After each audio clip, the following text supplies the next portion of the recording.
This is a book about identifying an unforced path to happiness.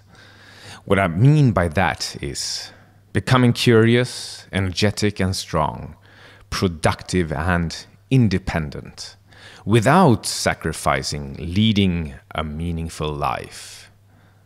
This book in itself is framed as an eventually optimistic recount of my personal experiences with loss and pain, and their consequent crucial insights about my own psyche. It's a message about understanding yourself and your environment, and managing the intersection between the two in order to gain maximum perspective, context, and meaning. It's about progress without the pressure of ambition.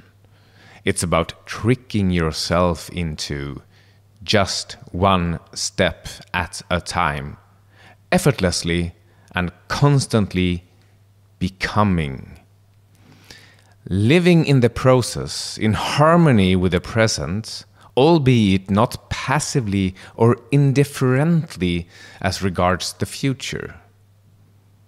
This book is written over the course of my, let's call it, ecstatic 5, my 5 wondrous years between 2014 to 2019, as a dog owner, angel investor, gold and crypto bug, and, to wit, a retired hedge fund manager.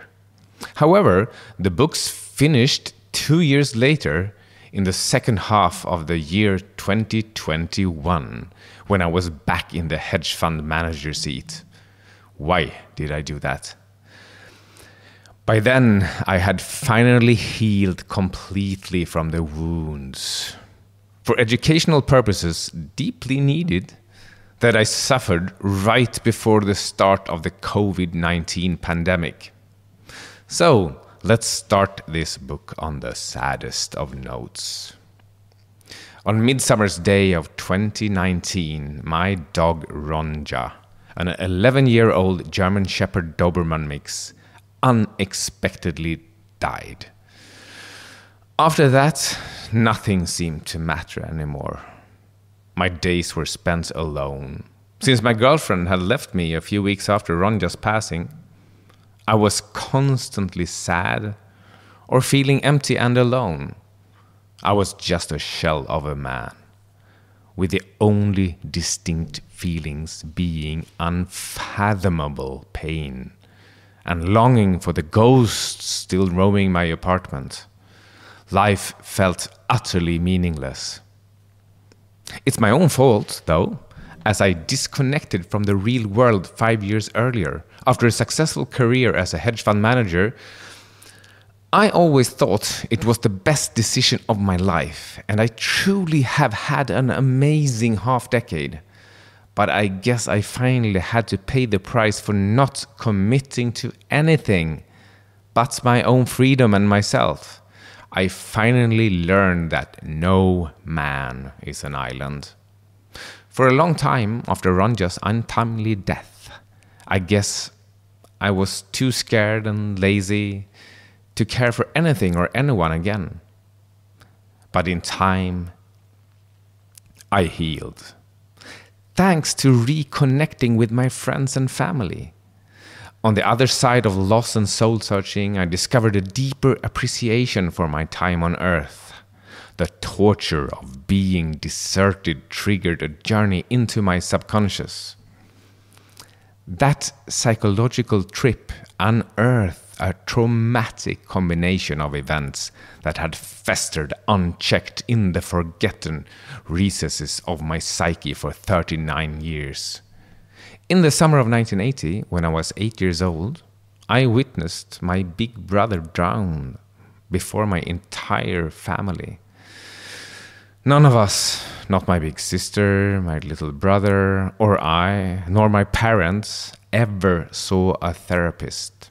Not a single hour of counseling for any of us. To add insult to injury, just weeks after Ola's burial, years of senseless and merciless bullying began.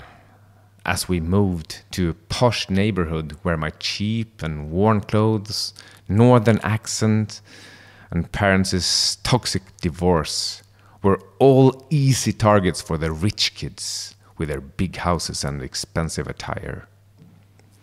The psychological scars from living out my 9th year, more sad, lonely, misunderstood, and afraid than imaginable, were apparently soon effectively closed off from my conscious self. There they would remain for almost 4 full decades, yanking my puppet strings without me ever suspecting anything.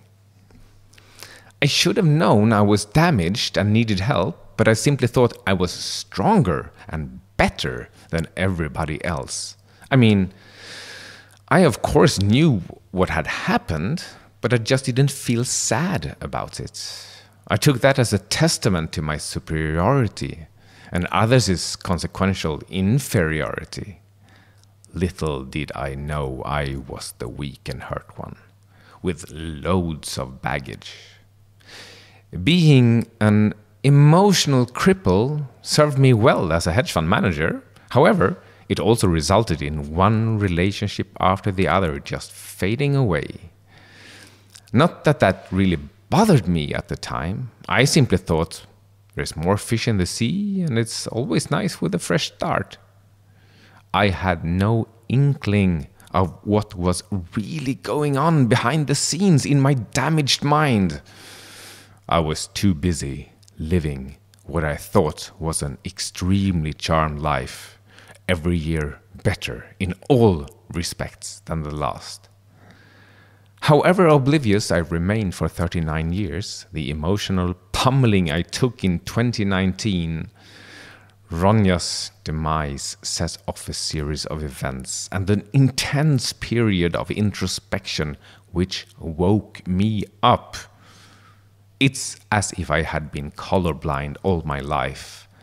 But since the last dark months of 2019, I suddenly were bestowed the ability to experience and understand the full complexity of the human emotional rainbow.